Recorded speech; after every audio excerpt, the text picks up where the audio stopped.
Жылдам хабарнама. Ассалаумағалейкум құрметті көрермен. Егер жаңалықтарды алғашқылар қатарында біліңіз келсе, арнамыздағы подписаться және де бір ғана лайк түймесін басып, видеоны соңына дейін тамашалаңыздар. Алматының екі базары азық-түлік бағасын шарықтатып жіберген. Алматыда Жұлдыз және Арыстан азық-түлік базасындағы базарының басы артық дәлелдердің тізбегіменен сауда үстемесі 15%-дан асырылып жіберу факті анықталды. Бұл туралы сауда және интеграция министрі Серік Жұманғариннің төрағалығымен үкіметте өткен жиында айтылды.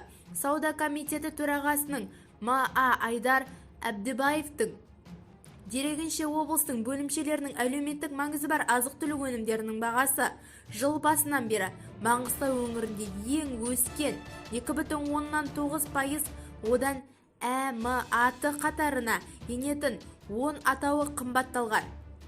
Сондай-ақ, Ұлытау облысында және Астана қаласында өсу 2,1%, ең нашар көрсеткіштер тіркелді. Бізді тамашалауды жалғастырыңыз және де видеоларымызды достарыңызға бөлісе отырыңыздар.